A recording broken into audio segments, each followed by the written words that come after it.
I say the same thing every time I go to Chick-fil-A, man. Oh, this is so bad. And then like but it's so good. Dunking those nuggets in like, well. You get that soup yet? I just feel like you open like Mike has now opened himself up for the rest of his life. Anytime anyone on his team has any issue, he's going to have his mentions blown up about it. That's why Rob Lowe is the lead dog right now. He is? No, in terms of like the what NFL hat. Just what he's I going do to with my fandom. He's going to watch the NFL just wearing an NFL hat. You think it's the only option? It's like I think the content opportunities from being a Bills fan are pretty good. The Simpsons, whenever Homer is watching like the Super Bowl, he always has like a little banner and it just says sports on it. Well, but I do like the idea of Mike Ryan trying to sell his. It's not just Mike. It's not just the silly content opportunity of, hey, look at me. I'm the guy whose fandom has been broken. His heart has been broken. It's a lot of look at me. I'm uncomfortable. Sports, no. But what I'm saying is, I'll do it if you can then turn that into more look at me with, can America bring me a pure team to root for? Can America give me a tomorrow that promises my guys won't get arrested, won't allow me to be disappointed by their... I want to believe in heroes. I want to believe in sports. Hell, look at what happened to my favorite show the other day when they got Tyreek Hill and they got jostled to life. Woo, we got a player. We got a guy. And then at night...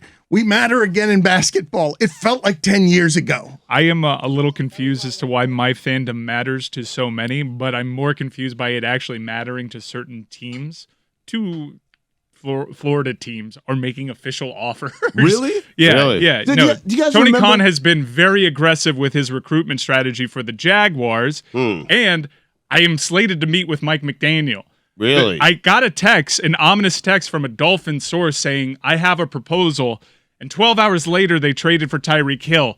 Could be unrelated. I'm not sure. They're really going all in on this. What's the Jags arrest record? Do you know? They hired a racist coach. Yeah, it's not the Urban Meyer thing. Two of them actually.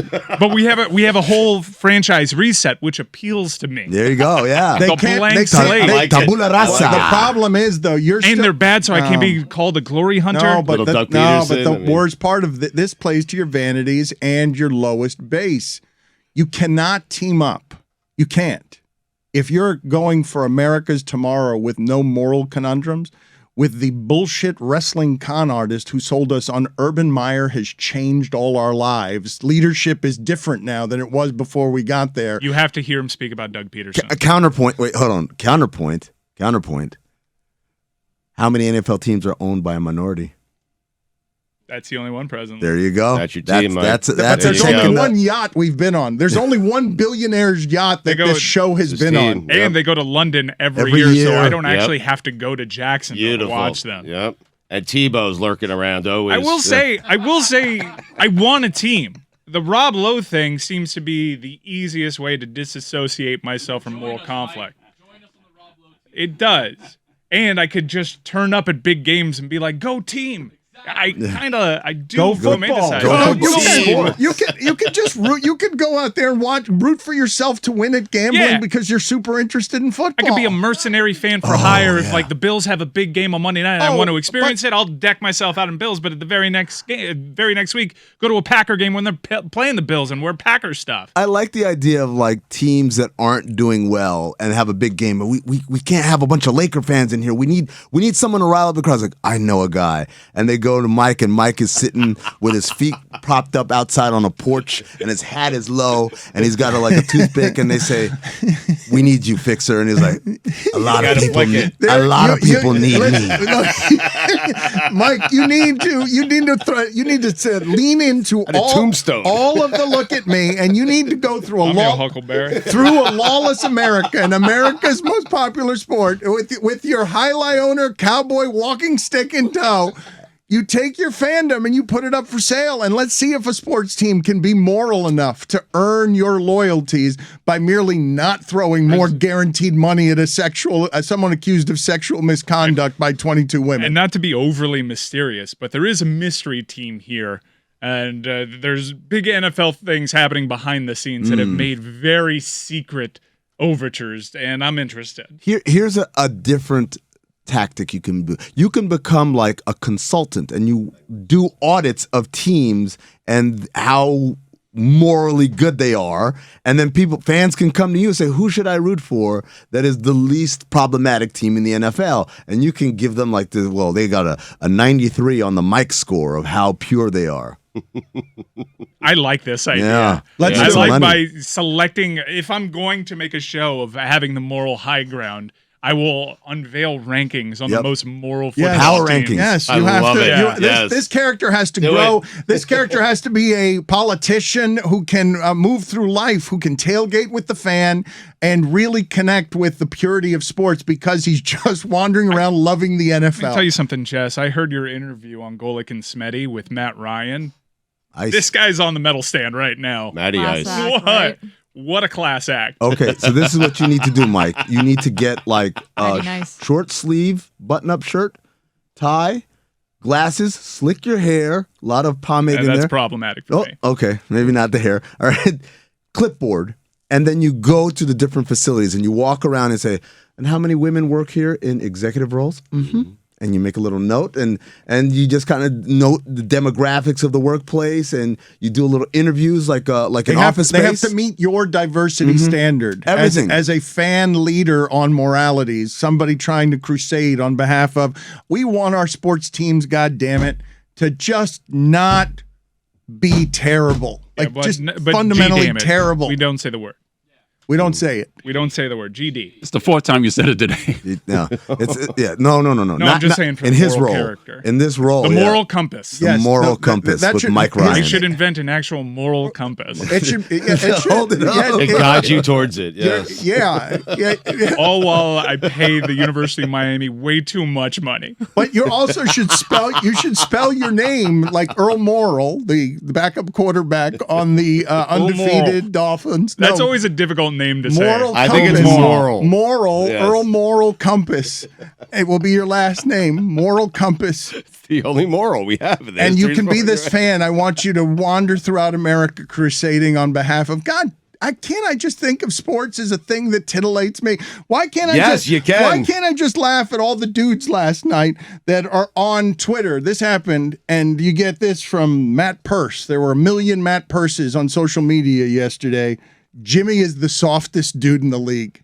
Nice. What? Do you think Spo would have a chance against him? No. No, really? No. I think Spo could take most NBA coaches, though, right? Spo weighs like 165 He pounds is at this jacked, point. and he's got a temper, You know how man. strong Jimmy Butler is? Oh, no. I like the NBA coaches. Let's think about this, right? So Chauncey's got to be up towards, Chauncey's a How old dude. is Chauncey, though? Chauncey's like 47. He's less than 50. So Chauncey could take Spo, but Spo always has UD. That's true. He's always. No, you have to consider this. And he had Karan UD Butler, is always too. close by. He got Karan Butler on the staff, too. That was quite the Karan backup. Butler, people weren't noticing that Karan Butler was unfazed Chill. by all He of was this. chilling, yeah. He had his He's hands seen in, way worse, He's Dan. had his hands in his pockets, and Karan Butler, he turned himself around. Mike, as you talk about some of the complicated relationships and things that tangle up the legal system and dysfunction in lives, that maybe Tyreek Hill is trying to be a better person, and and our cynicism won't allow him to improve at all after doing some things that are truly awful, that we all can agree on are truly awful. I'm glad that's one of the points that wasn't hit on as we tried to do a market correction on Tyreek Hill. It should also be noted that we don't really know much about his upbringing, and not to make excuses, he was not a fully formed adult. He is allowed to make mistakes and learn from them through atonement, through the judicial system. Yeah, but when they're violent mistakes, though, Mike, it's harder to look past. I believe most people listening to this would say, no matter how difficult your circumstances, maybe I show a lack of understanding to what truly difficult upbringing. But then people will show their ass a little bit on who they're able to afford second chances. Well, I think the thing with Tyreek Hill, and this is very important, is that he had the incident with his fiance. We pled guilty. And he's acknowledged that he did it. And in fact, when it was draft day and he got drafted, he said, I know I've made some mistakes. And I got the exact quote in front of me right here. He basically says, he He says, I made mistakes and I'm learning from them, and this is something that will not define me as I learn and grow, right? Cool. But then years later, you have the domestic violence issue with the child, which the fact that it's a child already puts it in a weird place. And you've heard the recordings and you've seen the quotes like, and you should be scared of me too. It's really frightening stuff. And that burned up any capital that people might have had for him. That no, this guy's allowed to make something of himself in the professional ring. So a lot of people use that to judge him. Funny enough, no punishment actually came down from the NFL there after their investigation. The quote was, "The fans have every right to be mad at me. I did something wrong. I let my emotions get the best of me, and I shouldn't have did it. They have every right to be mad, but guess what? I'm fixing to come back, be a better man, be a better citizen, and everything takes care of itself, and let God do the rest." I think if that was his statement about the original domestic violence issue, and then he just has a regular NFL career, I think he's forgiven by now. Yeah, you could say, people say, hey, man, we've all done, everyone, you don't judge people by the worst moment of their life. I know, but there was another incident. I'm telling you, though, when you make it violence, Resets. I'm telling you guys, I'm lenient guy as it comes to athlete misbehavior. I'm career apologist for misbehavior. Boo-hoo, Dan, boo-hoo. They grew up without air conditioning.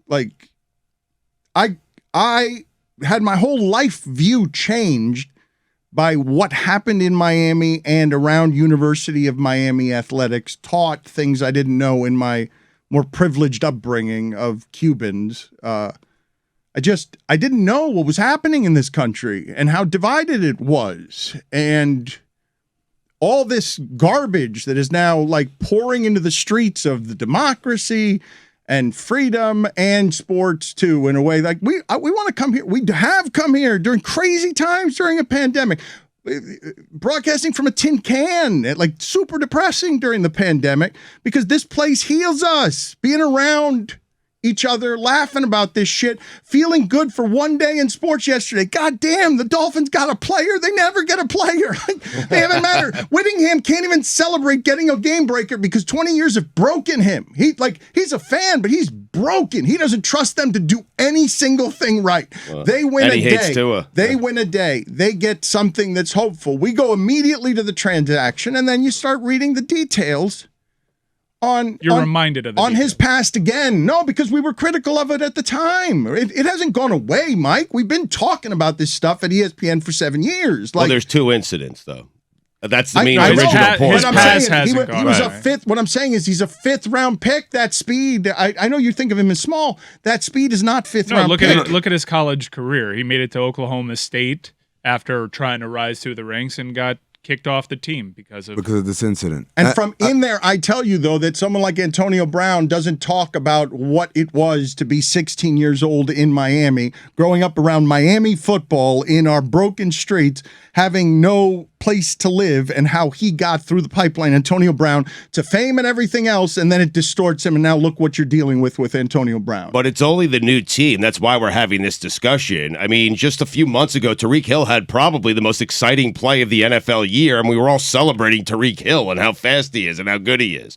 So it's because of the new team, right? No one was blasting Chiefs fans for cheering in that moment. But Chief fans at the beginning of this booed unity. That's how divided we are. The Dolphins yesterday LeBatard has not let them off the hook for it. Tyreek Hill is the one guy in the league so fast that it's a taunt for him to tell you deuces. I'm leaving. I'm so fast. I'm so much faster than you. A league filled with the premium athletes that we have. I'm so much faster than all of you that I could put up the peace sign as I'm running by all of you. And Emmanuel Sanders is saying today the Dolphins have the fastest offense in the league. 100%. They do. That all of a sudden you get that excitement for a team that's been uninteresting. America's sport. It used to be football down here. He took them. He took the city from them. And Dolphins for a day got back into the game the way they did with Saban and Parcells for a minute, where you're like, oh, they got a famous person. They got a name. Football matters. I want to believe in this. That place has been a dump. Stephen Ross ruined the entire thing. Ruined everything. Terrible owner. Maybe the worst we've ever had in this city. And that includes Jeffrey Loria. I'm not having that. You want a series, Mike? I'm not having that. Oh, damn. I might be having that. He did win a championship. Championship matters. Might be the worst owner we've ever had. That covers some ground, man. It does, but that stadium is so nice, and they're having F1, and they have But tennis Joe there Robbie presently. built that. The Robbie family was bankrupted. Man, That's that the was grave a of the dump. Robbie family. Stephen Ross took that dump really- and he made yes. it Yeah, but that pristine. dump, Mike is right, yeah. they It is paid a for theater of the immortals. They paid for themselves. Name another. I will wait. Name another venue that has world-class soccer, world-class tennis, not world-class pro football, world-class collegiate football, and world-class auto racing. You can't. It's incredible. It's a sports amusement park. That college football is world class. It will be. What about our moral conflict? That stadium is built in my old neighborhood around a whole bunch of people who don't want an F1 building built on their septic systems. You grew up in Miami Gardens? I thought Right you were there. in Miramar. Yeah, no, I grew up a mile from All the of a sudden, stadium. you care about the surrounding Yeah, I mean, they areas. kind though? of- I mean, what's going on here? This is my old Live on neighborhood. the beach, man. What are you talking about? This is where I grew up. From his ivory tower, he comes down like, I care about There's a lot my of- You care about 441? I don't know too much about the construction You of guys Joe don't Robbie rem- Stadium, but there wasn't really a lot around there at the time. I grew up in Why are you lashing out at me? I'm going to tell you why. Because this is the place that I hold dear. This is where El Palacio was. This is the County Line Road when I would drive to the old. But what came first? It's Chicken or never the egg? worked, yeah. The stadium came first, and then Palacio, right? It is an amazing hotel. It's still there. And this is my childhood. And Stephen Ross has built this. What Huizenga was going to build there, Stugotz, off of Joe Robbie had the money. It bankrupted his family to try and fund the thing himself. Then Huizenga gets whatever it is that the local help becomes, and the stadium grows bigger. And then Stephen Ross makes all the money in the world, treats it as a real estate acquisition in Miami that's exploded now with what real estate is worth. The most expensive place to live in the United States. Stephen Ross now owns this amazing venue that has grown in a neighborhood that hasn't been helped any by it growing in that neighborhood. Like, it's just this giant thing that hasn't actually helped an economy over there. But we have tennis. But we had tennis before on Key Biscayne. Oh, And that's they a far kicked drive. it out. They kicked it out. They didn't want it there. It has helped the economy. Have you been to the stadium recently? There is new construction there. There's only going to be more investment being made into the area. I mean, it's Miami Gardens. It's known for that. Why are you guys taking away my bona fides? I don't know. Why of did you having make grown up? I've I don't know never why heard you went there care after about Tyreek Miami Hill. say anything Wait, about You Miami had us talking Gardens. into a can. Weird. You just went all over the place. We were talking about the moralities and the choices we make, and you're celebrating that we've got a profit center in the middle of our city that's Yeah. being funded by Stephen Ross, who has done a whole lot of bad shit recently. Allegedly. Mm-hmm. What am I doing right Can now? Can I derail this conversation for a second? It's I'm been derailed. really, really distracted because Kyle Brandt of NFL Network was on there with a triangle, and that's my shit, okay? I'm the one who brings the old school musical instruments to the table to make the show richer with sounds. And here he comes. And by the way, I had a triangle too. I had to send it back. Roy knows this. Where's your flute? You had a broken triangle? What? And why does Roy know this? Roy, You got a defective triangle? It because seems easy Roy, to nail. because Roy Where listens is your to Cinephone. flute? It's a slide whistle. It's not a flute. That's a fine. Get it. Get it. Show is a lot better with a slide whistle. Yeah, you gotta get it. I mean, he just said to you, Roy, prove his point that what? I don't even know what he was throwing to you. He says that you've got a story that requires. Well, the triangle, I believe. Yeah, he had purchased some musical instruments for Cinephobe as like a transition type thing. Oh, for the love of God! He's Did he so just bad. yell, "What's He Cinephobe" yelled from from two the rooms other over? studio. It's, where he it's a was place getting- it's a podcast where you ask a teen. Stop promoting movies, that you one. know, He actually has a podcast on our network that's worth you should come back in and promote that. as well. Illuminati. Right. Cinephile's out today, by the way. Oh, yeah? What do you got? Nice, awesome. Adnan, if Oh, you're it's an Oscar preview. if It's you, not. listen, I've lived my life. I'm gonna be honest. I produced this movie podcast. Never really gave a shit about the Oscars. We know. If you want to give a shit about the Oscars, listen to Adnan. He'll tell you who to bet on too. He's picking all the winners. Right. I am fired up for these Oscars after listening to Adnan talk about the Oscars. You know why they're called the Oscars? No. Well, they're called the Academy Awards, but the promotional materials for it is the Oscars. I believe one lady, I forget her name, she won, and she said the statue looked like her uncle Oscar. Oh, it wasn't a lady who won. It was someone who worked like in the Motion Picture Academy, whatever. Well, did I just do the trivia tidbit and not know the answer myself? But I knew it resembled someone. You knew the gist of it. You knew the gist of it. Yeah. But it's people just call it the Oscars their entire life and don't really sit down and think why. Why would I? What have you just brought into the studio? This is not the slide whistle. This is some other device that's orange and smaller than the longer flute that you had. What are you holding right now? I think I'm supposed to filibuster right now because Chris Cody is the reason why I have this thing in my hand. Chris, can I tell them what it is? Yeah, go ahead. Yeah, okay. We had a listener come in. He had right? gifts for everybody, and that was the gift for Amin. So while I get the rest of the gifts, why don't you tell him what you got, Amin? I got a kazoo. Oh, wow. Okay, but I didn't ask you to bring in a Play it kazoo. for us. What happened? You think you'd mastered the slide whistle? Kazoos are a scam. Nobody can play a kazoo. Nah, He's doing it right now. Nah, he doesn't. He's not doing it. No, right. he's doing it. Sounds like an F1 engine. Yeah. Duck call. Quick. That's SportsCenter. Mm-hmm. See, he can play it. Damn it. Play something from the Big Game musical. No, wait a minute. This is Big not game. nearly as good as the slide whistle. This is a silly sound that you're making. No, I like it. I like it. But You the think- slide whistle is better. The slide whistle it's a much funnier, cartoony audio experience.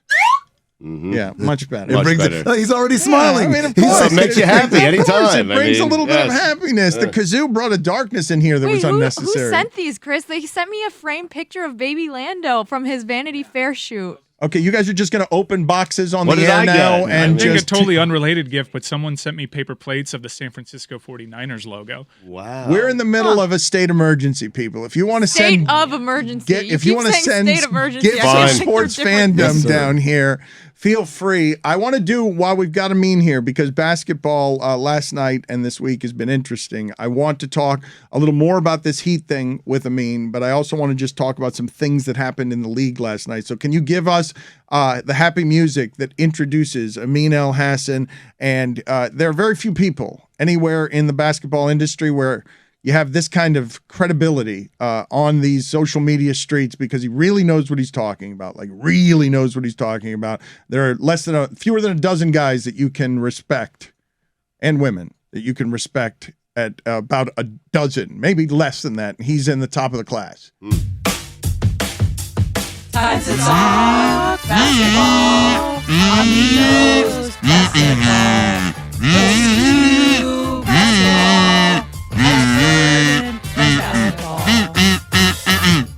Okay, a couple of items. Am I also in that class, or You are not in that class. Jayson Tatum? Jayson Tatum. Let's start there. Stugotz is saying Jayson Tatum is Kevin Durant, period. He will be Kevin Durant before it is all said and done. And right now, the Celtics are dragging everybody. They're playing very well. Their defense is exceptional. And over the last 2 months, he has been Kevin Durant. So your thoughts, is that what he's going to be now at 24? Kevin Durant was that at 21. I don't know what the growth is for an athlete as an expert executive between 21 and 28, but Kevin Durant was this 3 years earlier. Yeah, Kevin Durant, I don't think we should bandy that about very freely. He is an elite of the elites of the elites, right? First of all, he's taller. Just start there at 7 feet tall versus Tatum, who's in the 6'9", 6'10" range. He's been great. Tatum has been amazing. The Celtics 29-9 since January 1st. That is the second best win percentage in the league in that span. The second only to the Suns, who of course have been the best team all year long. The best net rating though in the league for the Celtics, plus 12.6 since January 1st. Again, pretty remarkable stuff. I think Tatum has the ability to be a Carmelo Anthony type. I just think Durant is a little too far for me. You look at Durant and you say, I literally have never seen anything like this in my life. And I don't think Tatum has the ability to be that, but Carmelo Anthony's a Hall of Famer too. If he were to drag this Celtics team, I don't need to explain this to you. Mm-hmm. If he drags this Celtics team, the Suns have been overwhelming. If you look at them since 2019, it's some ridiculous thing like 130-30. Like it's crazy. With Chris Paul, without Chris Paul, Devin Booker is since Chris Paul. Like you can't. People want to include the 8 games in the bubble and forget about all the other shit they did that year, which was terrible. So, but if you start with Chris Paul, yes, they've been pretty awesome. But as the league gets taken over, right? Because LeBron, I saw this stat, Stugotz, from Hoop Central. You can make fun of LeBron all you want, but 19th season or later, Carmelo averaged 13.5 points. 19th season or later, Kareem averaged 14.6. 19th season or later, after Achilles and labrum tears, Kobe did 17. 19th season, LeBron scoring 30 points a game. Yeah, I'm not laughing at all. LeBron's played great. But the league is now being handed over, right? You saw what the Grizzlies did last night. Yep. No John Morant, and they're doing the interview together. The young people are coming. They want the league. And Devin Booker presides over the best team in the league. I mean, overwhelmingly so. Yes. Overwhelmingly so. And if Jayson Tatum were to drag the Celtics through that Eastern Conference to Phoenix Suns and then beats him, then you would have to put him in a class of epic immortal. But it's the crazy thing. It's like, if he achieves that is amazing. And yes, we will say, yo, that was an amazing feat. Does that change who he is? Does it change that? Does he become this person? And I think we recognize why Kevin Durant is Kevin Durant is because he's done it every year for like 14, 15 years. That's why. Hold on a second. Not because he did one thing one time. I mean, this would be Jayson Tatum, the best guy leading his team to an NBA champion. Sure. Kevin Durant hasn't done that. I'm just saying. Wow. The Celtics have been the best. Have the Celtics not been better than the Suns the last 2 months?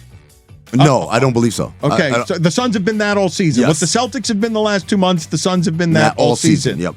And almost for 2 seasons now. Yes, for 2 seasons, I would say. Because they were this good last year, too. Can you tell me, as Devin Booker is dribbling up last night and somebody's got a camera shot of him dribbling up half court, Minnesota has young people. I mean, come on. They want everything, too, right, Stugotz? Yes. Edwards, Karl Anthony Towns. Yep.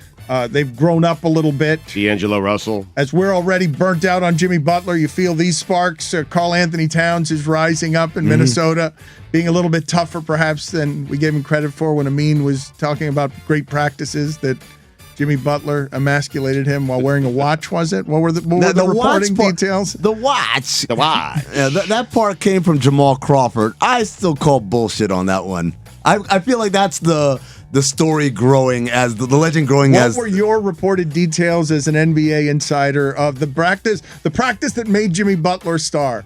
It didn't make him a star, he was already a star, but it was, he took the third stringers and he beat the first stringers. He didn't take a single shot, and he guarded Karl Anthony Towns in that practice. Like, it's just like every part of it that was real is legendary enough. The watch is bullshit. It's not real. Like, that he wore a Rolex. That's for those who don't know. The rumor was he did all this while wearing a Rolex. It's a great detail. It's not the detail you reported. And you broke that story. You had all the details, but somebody had the watch, and they kicked your ass on it. And that was his first practice, by the way. Remember, he had sat out everything up until that point. Showed up that day. He already booked an ESPN sit-down interview for after practice. So God knows what would have happened if he would have been out of shape and terrible. It just so worked out that he was awesome. He was amazing. But no, I am not gonna believe the watch part. This just doesn't make sense. Okay, but it would be like if he was smoking a cigarette while he was doing it too. But in that game, that would be even so much better. If he was smoking a cigarette or playing the slide whistle, my ball.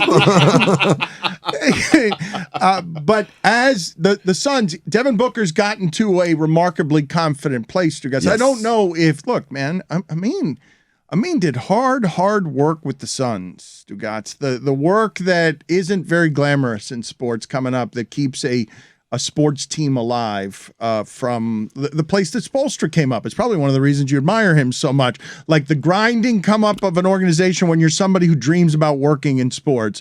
Amin came up through that organization, and they got like a rule change away from being good enough with some great players, Steve Nash and Amari Stoudemire, and the initial revolution of basketball, and they got really close, really. Mm-hmm.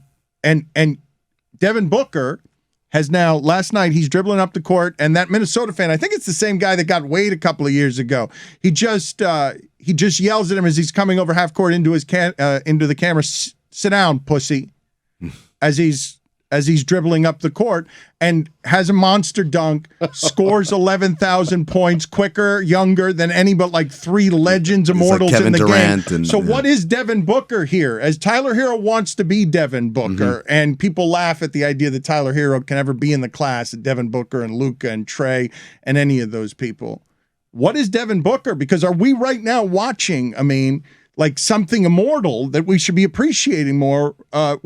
Because we're not talking about this guy at the top of the league. Yeah, and we should be. We absolutely should be. I said this last time I was here. This is the best Suns team of all time, right? Better than the ones that I was working for. Better than the one with Charles.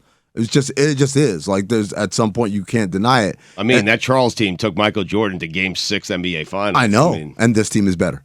I'm telling you right. Really? I'm not saying that anyone on this team is better than Charles. I'm saying this team is better than that 92-93 team. Okay. And I know a lot of guys that played for the team, friends of mine, but I can only call it as I see it.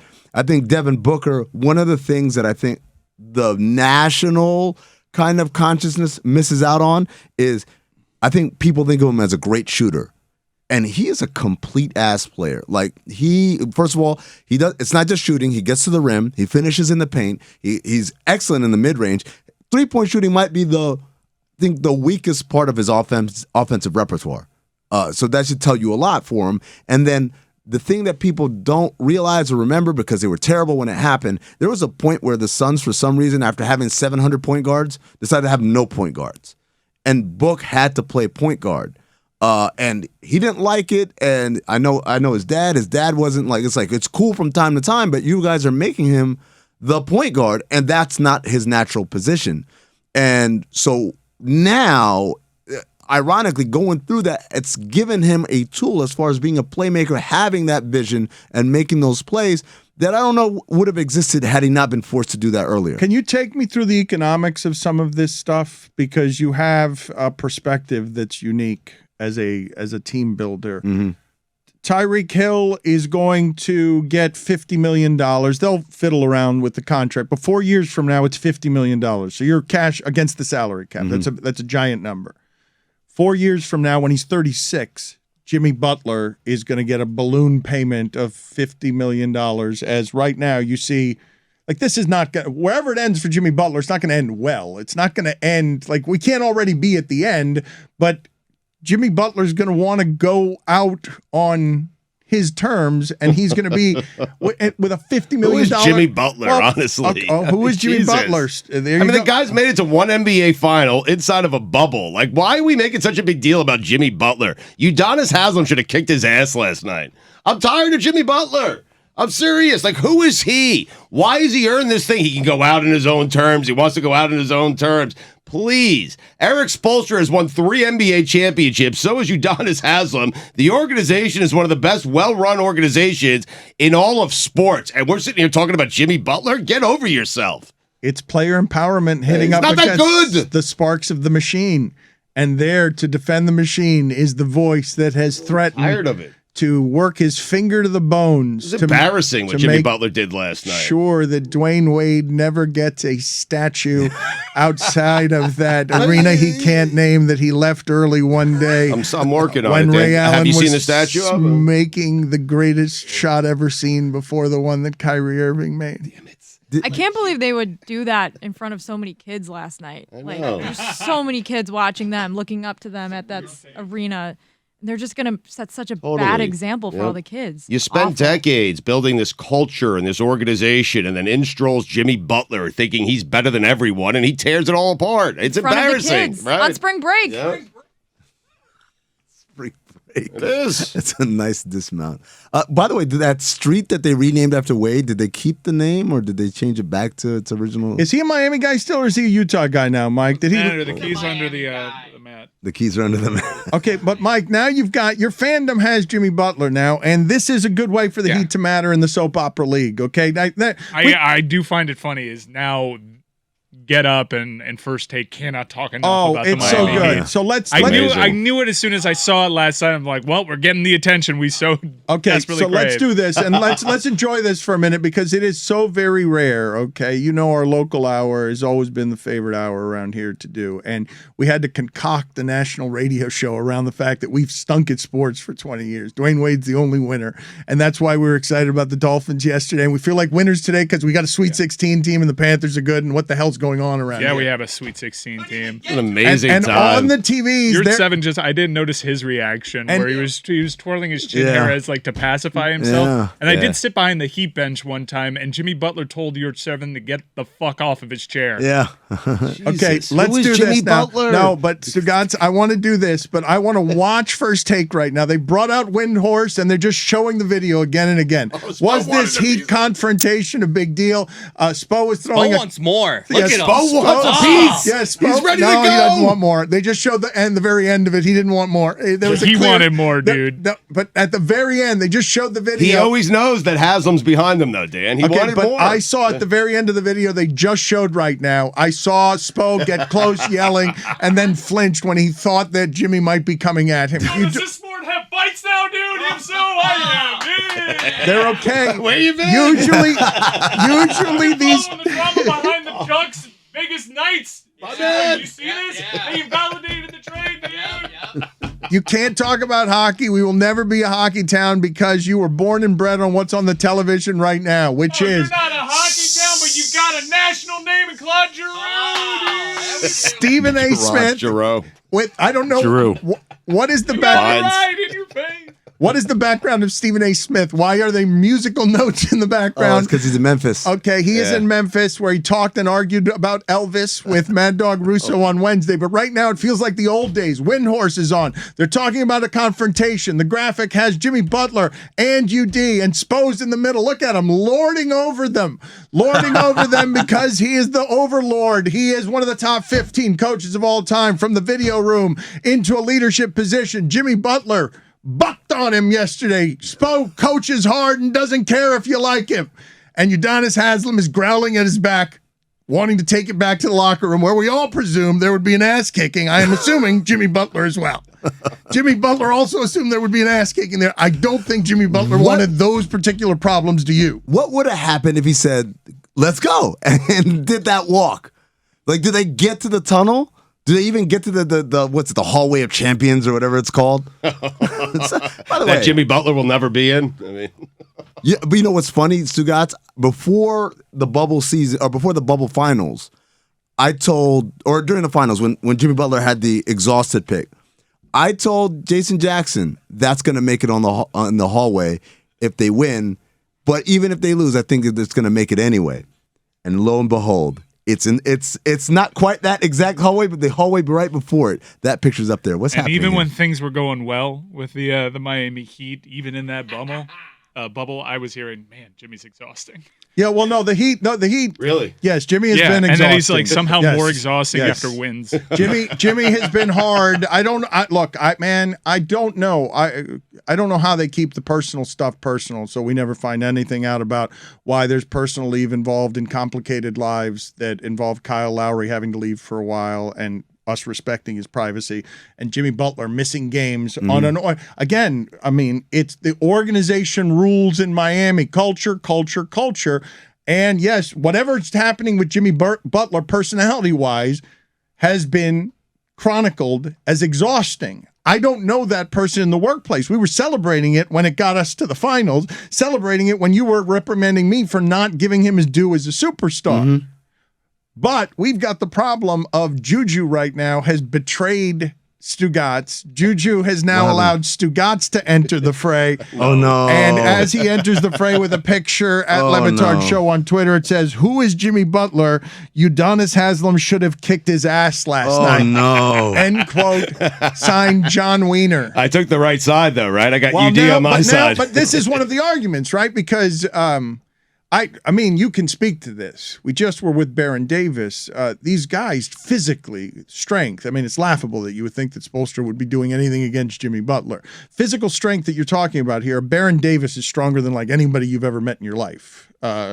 Jimmy Butler is unbelievably strong, right? Because he's kind of undersized for what he does. I get what you're saying. Like he's a hugely strong human being. Yeah. I remember when David West and Udonis Haslem went face-to-face, two Brahma bulls in the middle of the court. I was nearby and got scared. It was like the Cuban Missile Crisis. Like it was as close as we've been to nuclear war. Am I not supposed to do that? Okay, let me do it. It was as close as we've been to nuclear war as possible. You think you fixed that? Yeah, I just go, and they know they got a raise slide whistle. Yeah. That's editing? Yes. You think that they're going to edit that? It's a reminder. No, we're leaving it play. in, but... Yeah. Where was the slide whistle during the local hour? We could have used that comic relief, honestly. He does not use it at the right times. Smetty's still reeling. Yeah, well, we've lost her for the whole show. Okay, and Smetty, I'm filing my South by Southwest expenses Jessica, right now. Jessica, you are not doing your job. We could do that. Jessica, we've lost you for 90 minutes. How do you do it? Well, you guys have also been talking about the Heat, and all I got on the Heat is that there's too many goddamn kids at that arena. So I already gave. You my don't 2 care cents. about but for a night we mattered. And for a night, you got Udonis Haslem. The first seed in the East mattered. Mike, look at it. It's still on the television. Yeah, With musical notes behind him, Stephen Ross is yelling at Windhorst about something. It led Sports Center last night ahead of Tyreek Hill. And so talk about Marc-Andre Fleury in a while, dude. Mike, this is the glory days. Get me the Atlanta announcer. This goes back a ways. When the Heat mattered like this, I'm getting the old stuff. When Udonis Haslem played, how do you think he became what Barry Jackson divined today in the Miami Herald as the OG? I'll tell you how. The OG is in the middle of the Miami Heat, feuding with the entire league. We've been trying to make sparks around here forever. And one time we went into an Atlanta with, of course, Udonis Haslem was on that team because we're going to build a statue to Udonis Haslem down here. And Jimmy Butler wouldn't want to fight that either. Play that sound. Now down low, it's going to be Al Horford. He drives. He goes up and gets knocked out hard. Oh, my goodness. The Heat have resorted to thuggery. And Al Horford slow to get up. Miami, they're down by 19, and they have to resort to the street stuff. That should be a flagrant foul. These Miami Heat players are street thugs. What an amazing call. He doubled and tripled down. Like, it wasn't just a... That's how you become the OG. And he's still on the bench. There's not a role like that anywhere in sports. Guy we pay for 5 years, he can retire whenever he wants because he's just standing over his post shoulder with, like, okay, Jimmy, do you really want to fight? Do you guys have Udonis retiring and then literally like a week later, like Brady said, you know what, on second thought, no, I'm not retiring. I'm coming back for another year. I don't think he ever retires. They're letting him do it his way. They have said that he can just Chris Cody, you make fun of it, but what's the stuff? Like, Udonis represents Miami. He's gonna be here till the end. He's the culture. But even though he went to the University of Florida. Business decision. When he said his words, not mine. Yep. No, that dude bleeds orange and green. Yeah. I think once he's using a walker with tennis balls on it, I think that's when it's time to finally let him hang it up. Man, those 3-second violations are going to be pretty easy to call. Tell you what, he'll still pull down 4 boards. Exactly right. And hit a baseline J. I mean, tell me what the value is of the ridiculousness, okay? In a place where you're always trying to find little inefficiencies to have an advantage over the competitor, that the Miami Heat continue to give on their bench, a bench that produces talent that has value that they can trade away, that will result in subsequent value, because they're very good at, we've realized, very good at grooming young players. Mm-hmm.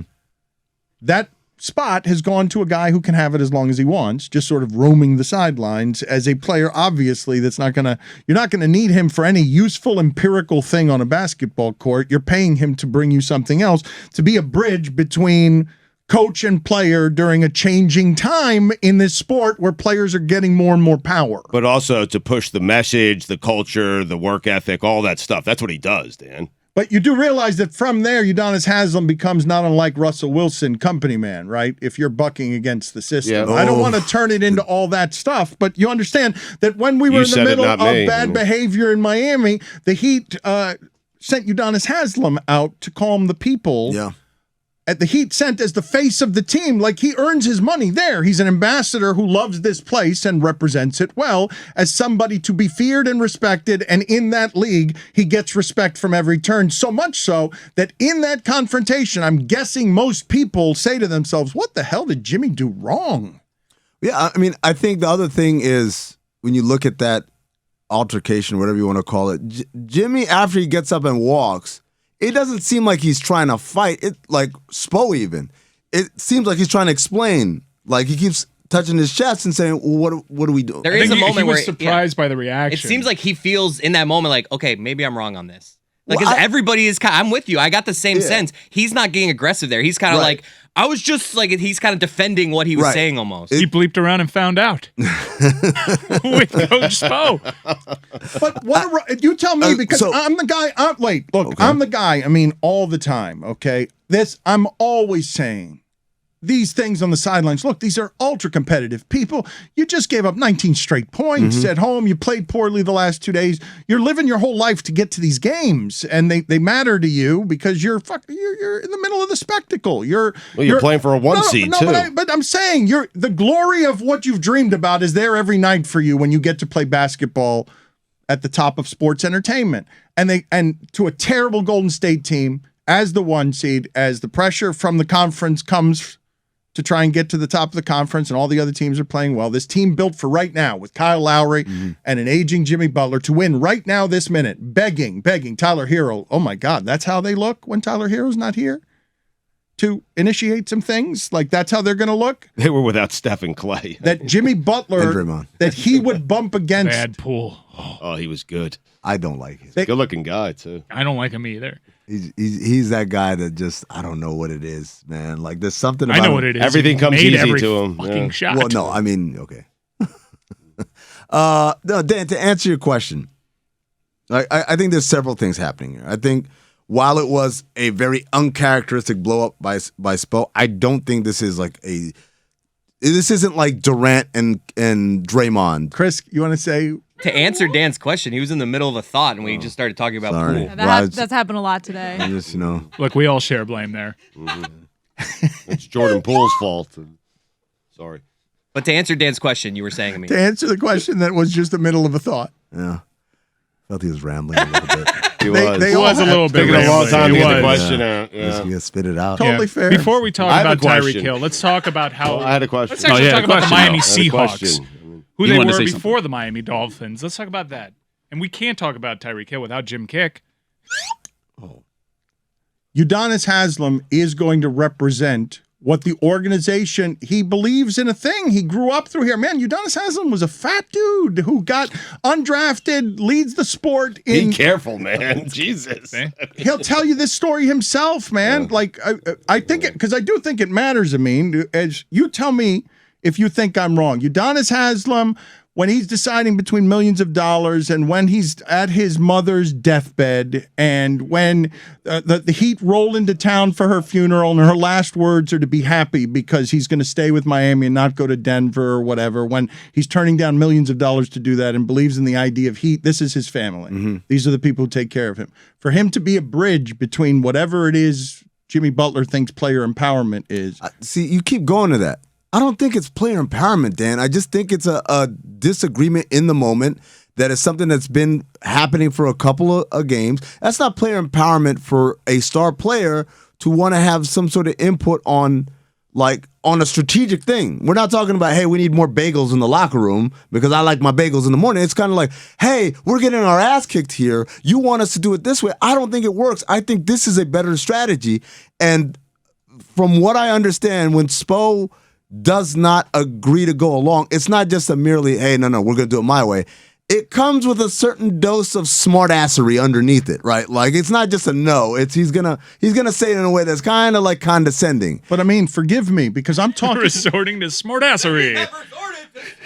But I want to talk to you about the humanity of this. Of what? It wasn't humanity. It was just a fight. It's just I Like, know what is that- happening here? It doesn't have to. I remember when Chris Cody got let go by ESPN. No, I think back to it, and it was just a drop in a bucket, and that bucket overflowed. Actually, if you trace it back to the beginning, when we started this, even before Hawk, really, and we built this following. And Further back. Further back. Do you Miami remember- Auntie Gardens. Nelly do you Doogie had remember- botulism. Do you remember what hardship. sports radio was before? They called us Sissy Boy Radio. Sissy boys. What were we talking about?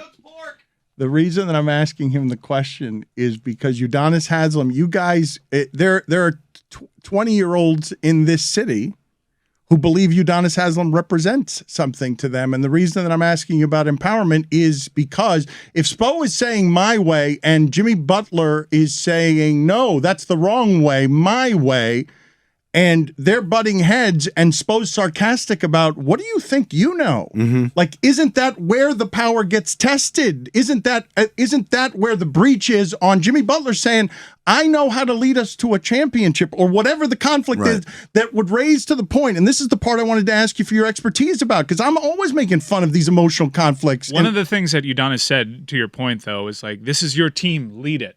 That's what the social media detectives. The words are, if the words are true that Spo is saying, what, you want to fight me? I don't think that's a normal escalation between player and coach. Tell me why I'm wrong. Well, I think it's not normal because usually we don't get that level of anger, but it happens. It happens. Like Draymond and Steve Kerr have gotten into it like that, where people are like, oh my gosh, you know, and remember Steve Kerr broke the clipboard over his knee, you know. So it happens. It's not commonplace, but it's also not out of the question. I think it's just like a case of, you know, people when they get mad and they're getting their ass kicked, as they were, you get angry, you start to say stuff, and you start to say stuff in a disrespectful way because now I'm upset. And the difference between Spo and every other coach in the league is that he's got a guy on the bench who gets up right then and says, all right, let's do this, which that's an extension of the coaching staff. That's the part that's not normal, right? Normally, it's just guys, just break it up, and you take people apart. But in this case, it got to a point where people literally watched that last night and thought the beef was between Jimmy and Udonis.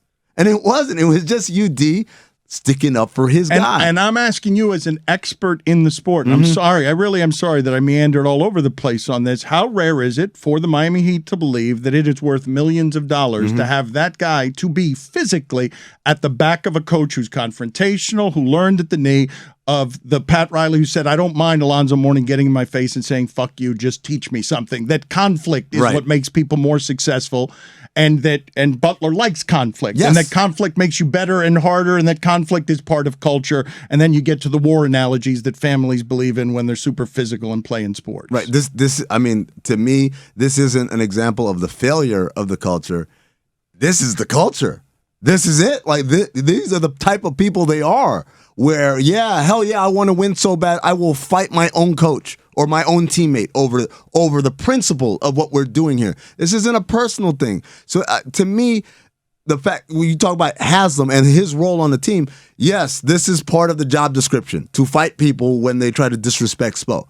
But a lot of it is just the other stuff. It's the work ethic. It's telling people how it is. And the reality is, you could say, well, why doesn't he just retire and become an assistant coach? Then the credibility goes away a little bit, right? It's not like in the sense that, Udonis really becomes management. Then he becomes management. But this is why I'm telling you, He knows that better than anybody. What is that worth is what I'm telling you. As they say, he can retire whenever he wants, and Chris Cody wonders whether he's going to be out there with a walker. I'm asking you whether or not they're going to keep paying Udonis Haslem millions of dollars to be bodyguard for whoever's the coach of the team, so that if it escalates to fight status, the Miami Heat can still win it with a 59-year-old Udonis Haslem taking the bottom of tennis balls off his walker and throwing them at you. I think this is really, I mean, Haslem clearly wants the smoke. Like Caron Butler, who is an assistant coach, was sitting there, and you could tell he was like watching it. He was like, ooh, this is exciting. The suit matters. But I actually disagree, though. I think if Udonis, who wants this, like Caron Ron was in a suit, but he didn't really want the smoke. I think if Haslem is in a suit, he's still doing that same shit, and we're still like, whoa. It takes something away from it, Chris. It does. First of all, it takes something away. He's one of them. It's also so funny. That is so important. It's so Not funny. with Haslem. Even in a suit, I'm like, yep, you're good, Haslem. He's gonna fight. I'm not saying because this. You guys are making it about his desire to fight on Spo's behalf. That's like one small thing on the long checklist of things that he does towards the culture, and it's those things. Haslem's gonna fight no matter what he's doing. He could be unemployed on the street. He's probably gonna fight. But like the reality of saying things from Jimmy all the way down to the young guys, the Struces of the world and the Caleb Martins, and tell them this is how we do things here. For that to be a credible message of, yeah, that's how we do things here in the locker room versus, it's another coach is telling me about that. It is so crucial for him to remain in a uniform rather than in a suit. Dan, he's still in the weight room with them. He's still running sprints with them. He's still out on the court with them during practice. He's still doing all the things they're doing. That's vastly important to your credibility. Magic Johnson, one of the greatest players of all time, one of the highest basketball IQs of all time, went from playing to a year and some change later, head coach of the Lakers. This dude's a Hall of Famer, won 5 rings, all the credibility, all the resume, it never went away. But Cedric Ceballos and Nick Van Exel and those guys are like, shut up, old man. It's that quick. It's that quick. You trade in that jersey, you are no longer one of us. You are management now. I just think it's amazing that we're talking about Udonis Haslem in his 40s as the muscle between management, that there's a team that requires muscle, that has on its staff somebody who is there to wear the uniform and simply be a symbol for what the organization represents. Do you guys think Riley enjoyed that last night? He loved it. Yeah, loved it. Loved it. Yeah. He's still watching it on replay. In his Over and over, yep. Like a Grinch smile where his Those like, are my lips, boys. like the cheeks go up. Really, it's like, We needed that. He just celebrated his 77th birthday. It just brought a little life to his like barbed wire soul. Like, yes.